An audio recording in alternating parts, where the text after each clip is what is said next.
22 de dezembro de 2023, sejam todos muito bem-vindos, meus amigos, a mais um vídeo do canal Terra Brasilis News. Tudo bem com vocês? Está chegando o dia de Natal, está chegando a passagem de ano e tudo continua como antes no quartel de Abrantes, com a aprovação da LOA, a Lei do Orçamento Anual, a grana que a União terá para gastar em 2024.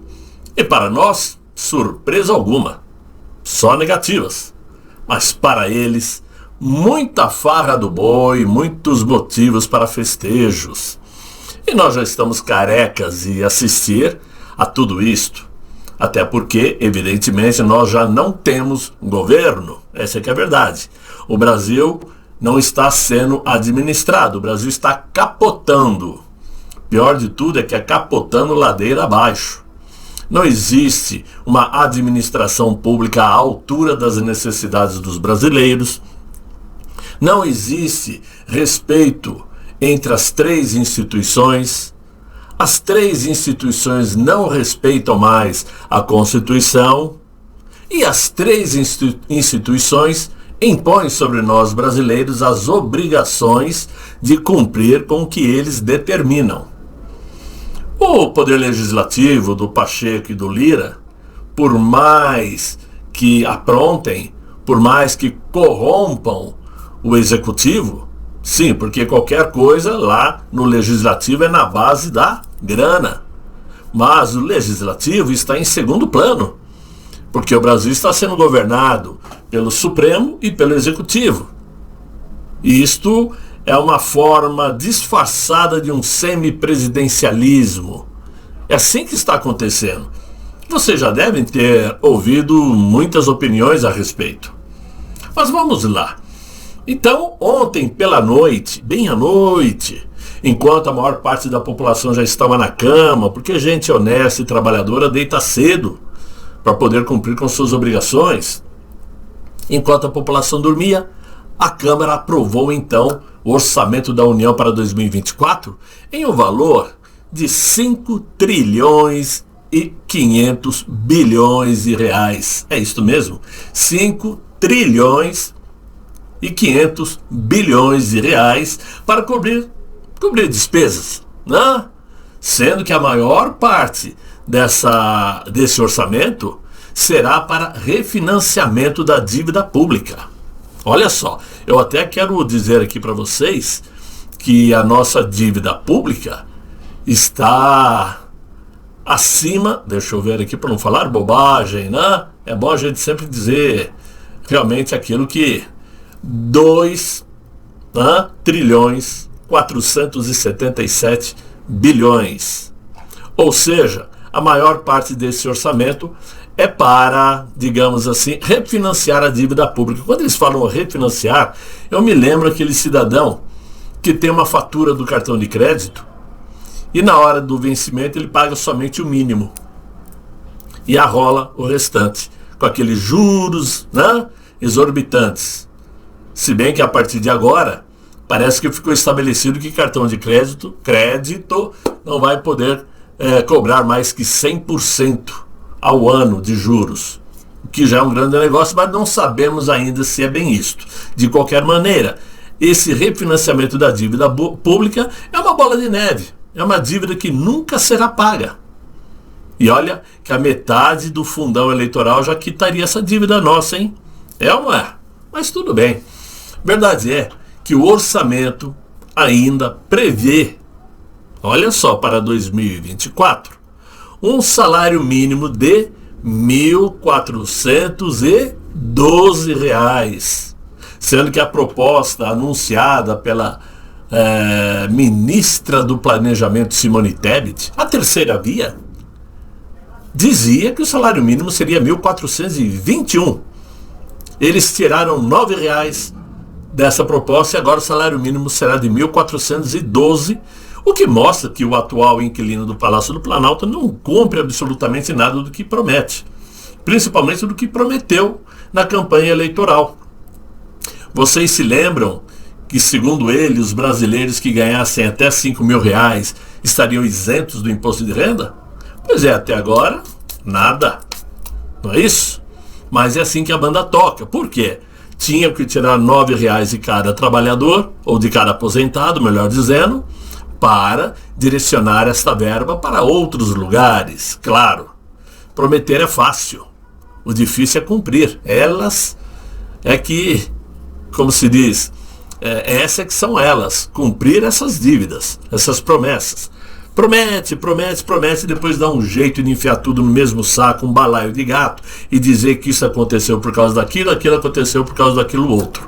E o brasileiro acaba sendo feito de palhaço, como sempre, né? O novo texto aí do Orçamento da União aprovou ainda, já agora é lei, um novo fundo eleitoral, que é de 4.900 bilhões de reais, para que os políticos façam suas campanhas eleitorais com o nosso dinheiro. Com esse dinheiro, os partidos políticos fazem campanha dos seus candidatos, pagam advogados para seus parlamentares se defenderem na justiça. Né? Se um parlamentar que está enroscado aí tem que ajustar um advogado, esse fundo eleitoral serve para pagar isto também.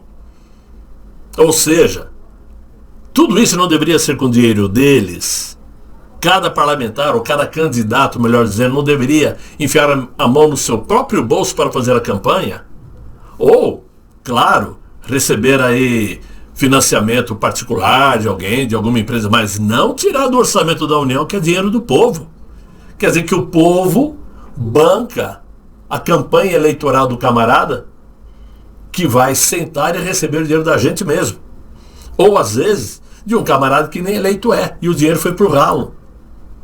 É assim que as coisas estão. Às vezes parece que as pessoas não entendem o que é fundo eleitoral. Fundo eleitoral é uma verba como essa de quase 5 bilhões de reais, né, para candidatos. É dinheiro que sai do nosso bolso. Infelizmente é assim que funciona. Agora, eu acabo imaginando que esse fundo eleitoral funciona mais ou menos como se fosse uma lei Rouanet dos partidos políticos. Os artistas recebem verbas do governo, dinheiro nosso, para investir em peças chinfrim, filmes mequetrefes, obras que nunca são colocadas a público e prestações de contas que nunca são controladas com o nosso dinheiro. E agora é o fundo eleitoral para os partidos políticos fazerem igual. Não precisam prestar contas antes de concorrerem a algum cargo. Antes, um candidato como o ex-presidente, para concorrer, tinha que fazer a prestação de contas de sua campanha. Agora não precisam mais. Eles podem se candidatar, registrar a candidatura, concorrer, para depois ver, para depois prestarem contas daquilo que for possível prestar contas. É tudo preparado para as maracutaias. Não é só isso. O financiamento para o programa Minha Casa Minha Vida, que era o ano anterior de 13 bilhões de reais para ajudar os pobres, esse ano de 2024 cairá para 8 bilhões e 900 milhões. Ou seja, o programa Minha Casa Minha Vida terá menos 4 bilhões e 100 mil reais de investimento. Pobre é pobre, deve continuar pobre na cabeça do atual governante. Ao invés de aumentar, de melhorar, ajudar, não, diminui. Não é isso? Certamente, esses 4 bilhões de alguma coisa foi desviado ou para fundo eleitoral ou para emendas parlamentares, claro. Né? O orçamento ainda previu a destinação de 16 bilhões para as comissões do Senado Federal. Lá tem as comissões de Constituição e Justiça, tem a Constituição da Segurança Pública, né? Tem várias, né? Ou seja, essas comissões vão receber agora da União 16 bilhões. Certamente, esse é um novo tipo de orçamento secreto. Orçamento secreto do inquilino do Palácio Planalto, né? Ou podemos chamar isso tudo de compra de votos dos parlamentares. Ora, se os caras estão lá recebendo salários de senadores, recebem todo um orçamento para bancar seu gabinete, para pagar assessores, funcionários, motoristas, e as comissões fazem parte dos serviços do Senado Federal, por que essas comissões precisam de verba extra? O cara está gastando o dia de trabalho dele dentro do Senado, lá na comissão. Eu não preciso de um salário extra. Para que isto? Simplesmente é sim um orçamento secreto, né? 16 bilhões dá para encher o bolso de muita gente. Temos que lembrar aqui que o ambiente na Câmara dos Deputados está péssimo, está muito ruim. O pior possível, é tóxico. E por isso mesmo tem ocorrido vários embates, né, entre os parlamentares. Nós vimos o que aconteceu aí na sessão de anteontem, na promulgação da reforma tributária, aquele quebra-pau onde o Quaquá, né, meteu a mão na cara do Messias, o pastor Messias, né? E o que aconteceu? Todo mundo evidentemente viu a agressão, aquilo é caso sim de perda de mandato do tal Washington Quaquá. E aí, não sei se vocês notaram, o Arthur Lira veio com aquela educação dele, né? Aquele cavanhaque de malandro, né? O rei do gado, que vive fazendo leilão de gado, gado das 4 fazendas que ele tem, não é isso? Vai lá pedir respeito aos parlamentares. Vamos respeitar as autoridades, vamos respeitar o presidente da República. Isso é inadmissível. E depois, quando terminou a sessão, afirmou que a comissão de ética tem que apurar com veemência aquela agressão, aquele tapa que foi dado. Que não se pode admitir esse tipo de coisa. Isso foi uma jogada, estilo passa-pano. Por quê? Logo em seguida, o PT, o PSOL e outros partidos entraram com um pedido lá na comissão de ética, também para cassarem o mandato de Nicolas Ferreira e de Gustavo Gaia, porque eles chamaram o atual inquilino do Palácio do Planalto de, vocês sabem, não precisamos aqui repetir para eu não ser caçado do YouTube, não é isso? Horas. Então, já existe a denúncia pedindo a cassação do Washington, e agora tem o pedido de cassação de Nicolas e Gustavo Gaia.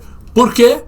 Para que nesse período de recesso parlamentar as coisas esfriem, e quando voltarem, tudo será apaziguado, ninguém é cassado, ninguém vai perder mandato, um compensa o outro compensa um. É assim que funciona. Como que o simples direito de se manifestar, gritando o que pensa do atual presidente da República, enquanto os esquerdistas elogiavam, como se isso fosse um crime equiparável a uma agressão, né, que o pastor Messias recebeu do Washington Quaquá, um tapa na cara que é humilhante, nós sabemos disso. Mas isso tudo tem provocado situações ruins, e ontem na votação aí da lei de orçamento anual, teve muito bate-boca como sempre. E hoje pela manhã, o Marcel Van Hatten, que tem discutido muito com o Arthur Lira, meteu a boca no trombone. Ele soltou o verbo hoje pela manhã dizendo que Arthur Lira foi o responsável por vários deslizes esse ano lá na Câmara dos Deputados. Diz que por conta do Arthur Lira, o Daniel Silveira está na cadeia. Que Arthur Lira foi responsável por encerrar a PEC do voto impresso. Que o Arthur Lira foi responsável por não fazer andar a PEC da prisão após condenação em segunda instância, que beneficiou o bandido da Silva, evidentemente, para que ele pudesse concorrer à presidência. Tudo isso são palavras de Marcel Van Hatten. Não é o Paulo Alves que disse, é o deputado. Mas por que está esse clima? Porque nós estamos assistindo de camarote o desandar desse governo. É um governo que está trabalhando para afundar a nação brasileira. E claro, hoje veio então aquele como fala, aquela ação humanitária do nosso presidente, que botou na rua mais de 30 mil presidiários. Mais de 30 mil presidiários deixaram a cadeia no dia de hoje. Muito provavelmente, se voltar aí uns 20, uns 15 ou 20 é muito. A maior parte não vai voltar. E esses que saíram vão aproveitar esse momento de festas para, evidentemente, cumprirem com suas obrigações com os líderes dos comandos que existem dentro dos presídios. Eles recebem apoio lá dentro, recebem ajuda, como disse aí o delegado Palumbo, né, hoje pela manhã. Esses presidiários, os de primeira instância, vamos dizer assim, né, os mais simples, quando chegam nos presídios, são agraciados com apoio, com oferta de sabonete, de escova de dente, né? Os mais antigos ali, fica tranquilo, se alguém mexer com você, fala com a gente. Esse pessoal dá apoio para eles, para quando eles saírem, essas saidinhas, cumprirem serviços dos líderes nas ruas, né? Roubar celular, botar fogo em algum lugar, matar alguém. Esse pessoal não sai para ir festejar o Natal com a família. Alguns até vão, mas a maioria podem ter certeza que vão cometer crimes, vão roubar, vão matar, vão estuprar. E assim o governo vai levando na brincadeira uma coisa muito séria, que é a segurança pública do Brasil. Há de chegar um momento que o brasileiro não aguentará mais correr riscos. E aí é onde começam a surgir grupos de justiceiros, como os do Rio de Janeiro. E não adianta o governo dizer que isso é ilegal, porque é uma situação onde ou a pessoa se defende, ou se deixa ser roubado ou morto. Esse é o Brasil de hoje. Por isso, quando chega aí o final de ano, só resta a todos nós renovar as esperanças de que 2024 seja melhor, que as coisas melhorem, né? E aí eu digo a vocês, meus amigos, que mesmo que alguns de vocês não sejam cristãos, mesmo que alguns de vocês não comemorem o Natal, o importante é que nós passemos esse período de Natal e de Ano Novo com muita alegria entre os familiares, que a vinda de Jesus Cristo, a data que marca a vinda de Jesus Cristo, sirva para unir, para proteger, para trazer a paz na cabeça do brasileiro que está cansado, está desanimado, está sofrendo com tanta perseguição da esquerda brasileira. Vamos pedir a Deus que esse final de ano seja de paz e tranquilidade entre os nossos familiares, né? Por isso eu deixo aqui a vocês o meu desejo de um feliz Natal, muito amor, muita paz. E não importa se você poderá ter fartura em sua mesa ou não. Se você tiver o que comer e tiver a paz com vocês, é sinal de que Deus está protegendo a todos. É isso que eu desejo a vocês. Espero retornar logo após o Natal para um novo vídeo, se Deus quiser. Ele há de querer. Fiquem todos muito bem, fiquem com Deus. Tchau, tchau.